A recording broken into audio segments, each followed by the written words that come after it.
Okay, good evening. This is my week 2 reflection video for psychology and mental health studies, course 437 with cohort 449, trauma and coping with Dr. Jeff Cook. Um, I'm going to do a quick summary of our text for this assigned week. I'm going to go over a couple of high stress experiences that I had in my life, and their impacts, and then I'm going to kind of do a closing reflection summary on those. So. Real quick, we'll go over the um, the summary of my understanding on the text. For chapter 6, which was kind of on neurotransmitters, my understanding is that neurotransmitters are kind of catalyzers for the processes in the bodies. There's a process, it likes to go undisturbed. Stress disturbs that process. And once that process is disturbed, that's what starts to cause what we see as long-term or even short-term health issues that start to pop up. Um, Next chapter, kind of talking about immunity. Um, Stressors put impact on multiple systems. So the neurotransmitter system being one, the hormone system being another, and any additional ones that it could just dream of affecting. Those will suppress or inhibit the body's immune function from occurring properly and effectively, leading to a weaker immune system overall, which obviously will lead to an impacted ability to fight off infections, diseases, or recover from injuries or experiences like that.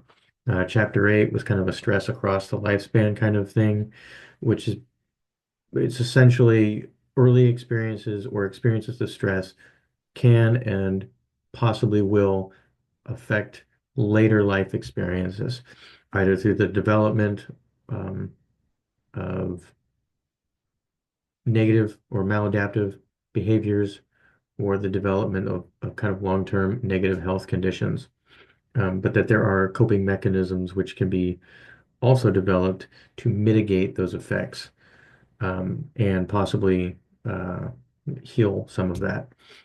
Chapter 9 was covering cardiovascular disease. Stress puts stress on your system, which impacts your body's ability to physiologically do what it needs to do, the heart being one of them, and a major important one.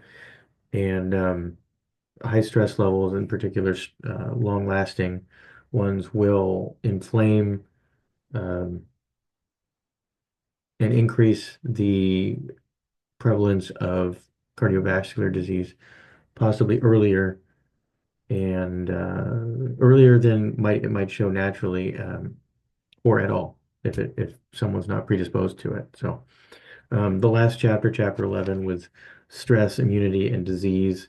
The stress again impacts the immune system function, which weakens its ability to fight off or recover from infections, diseases, sicknesses, anything like that, injuries, um, external, but as well as internal through like autoimmune disorders, which could be inflamed, um, or I guess not inhibited, not controlled by the body on its own, and may need additional external assistance with that. So, um, my three high stress experiences that I chose to cover was I went through Marine Corps boot camp straight out of high school.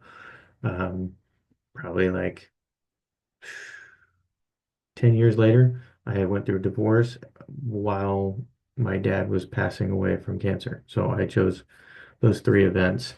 Um, Boot camp, I'm sure a lot of us have seen the videos on YouTube. It's high intensity, chronic stress all the time, designed for a purpose. But those chronic stressors do have an impact. They have an impact physically, mentally, and emotionally.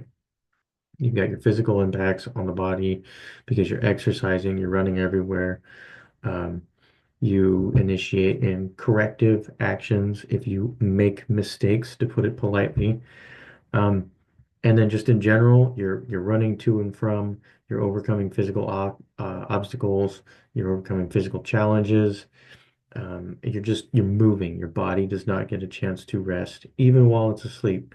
Um, and usually you sleep pretty well. But even then, like it's just a chronic pressure and stress on your physical uh, endurance. Mentally, the whole thing's shock and awe.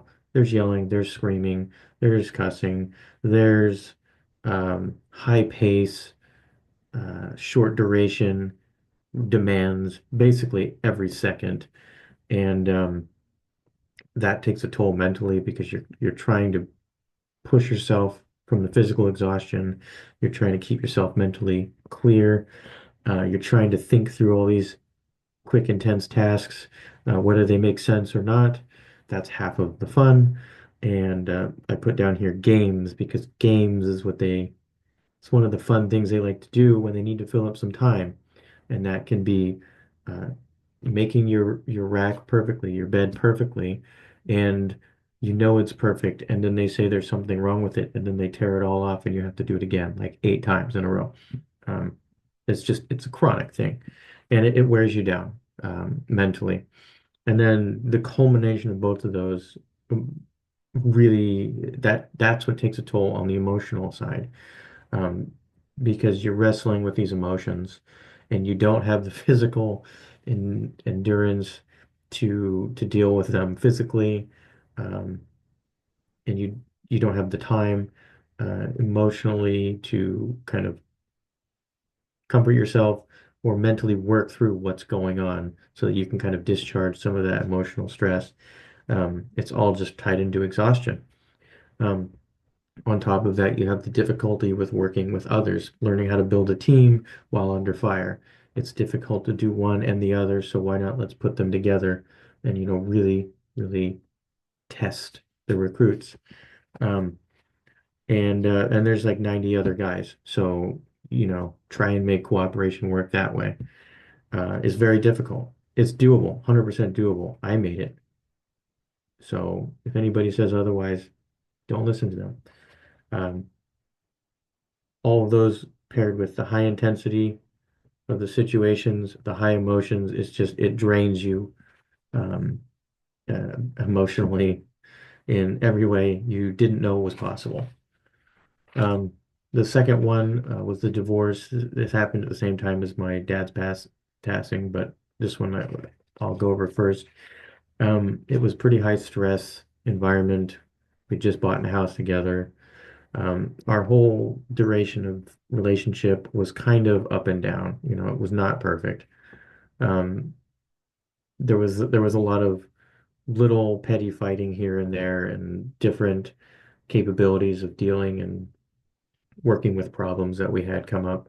And it culminated in one argument one night with super heavy context and content, which I won't go into detail about, but it was a breaking of the line there. So um, we ended up going towards a divorce. And for the first few weeks after that night, it was kind of like, well, how do we make this work? Can we make this fixed? Can we talk about this?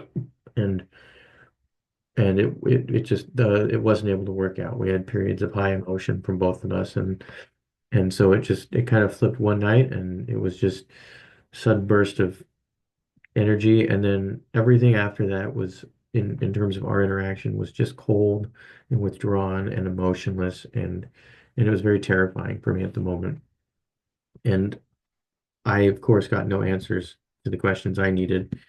Um, but the divorce procedures went pretty quick. We weren't married that long, so we had kind of an easy annulment kind of thing. But there was no cooperation for reconciliation or processing after that last explosive kind of high emotion night. And that left a lot of, for me, being an individual that likes to know the workings of what's going on, that was torture. Um, and so for the next like 3 years, there was intense emotional sensitivity, some pretty intensive therapy sessions, and then through time and social support and podcasts and things like that, only after like 3.5 years was I able to kind of like get things together and move on. Um, but of course, while all that was going on, my dad was passing away.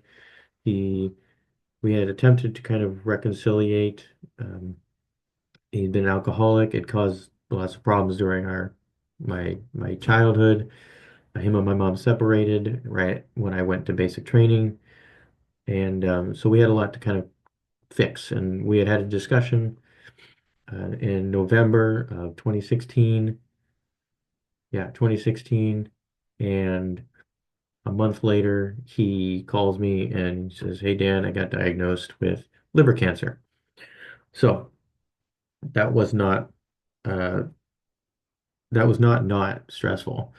Um, so trying to communicate and reconcile while knowing that my dad was passing away was a really difficult one.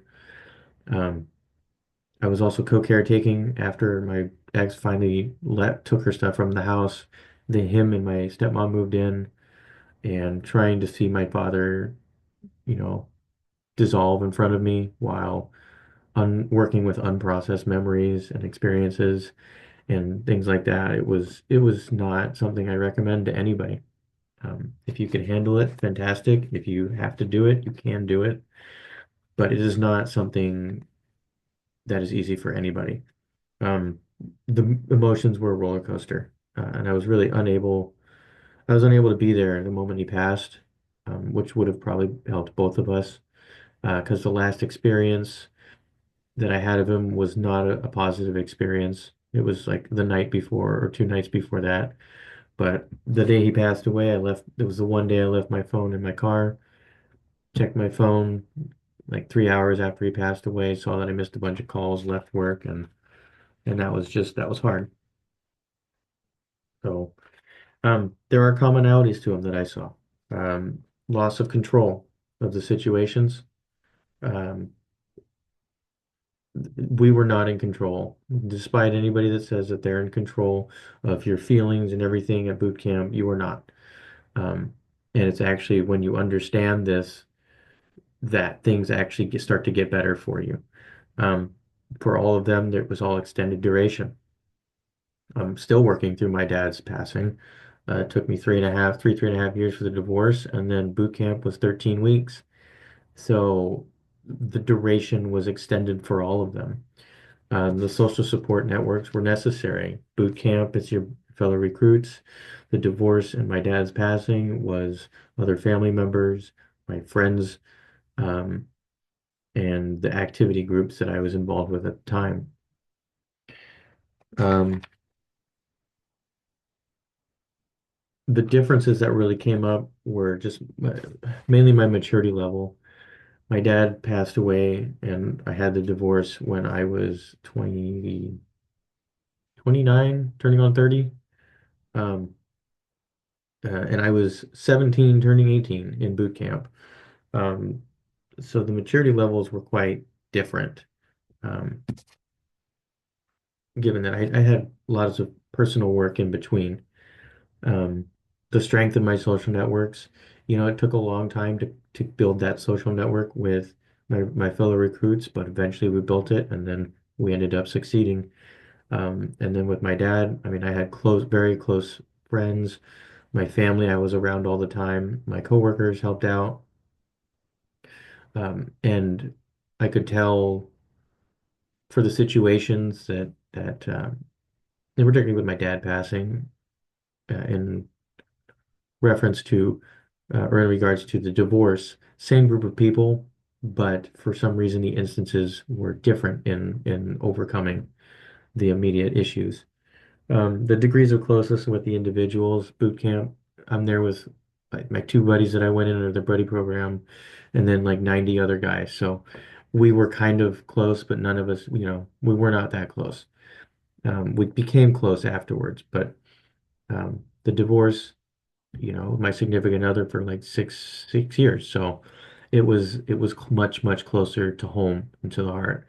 And then my dad was my dad, my one and only dad, physical dad, flesh and blood. So that's been a lasting weight. Um, and then progressively, the better coping strategies. Ironically, the exercise and activity helped and hurt at boot camp at the same time, so it was kind of a wash.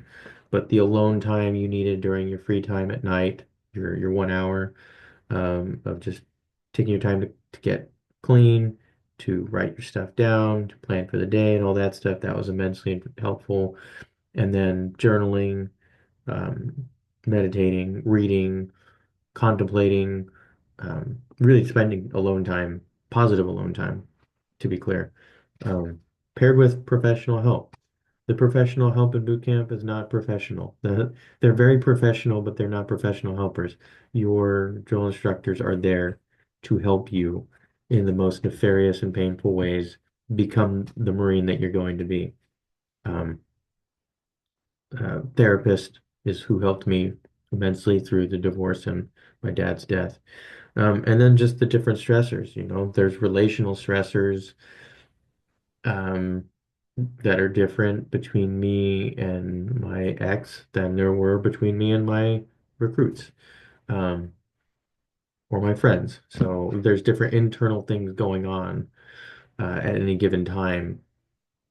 And then there's a cooperation and a social aspect that was, difficult to talk with people I hadn't established relationships with about the things that I had issues with. So, um, to kind of close it all in, because I know I'm running long on time, in closing, high stress situations can be survived and overcome.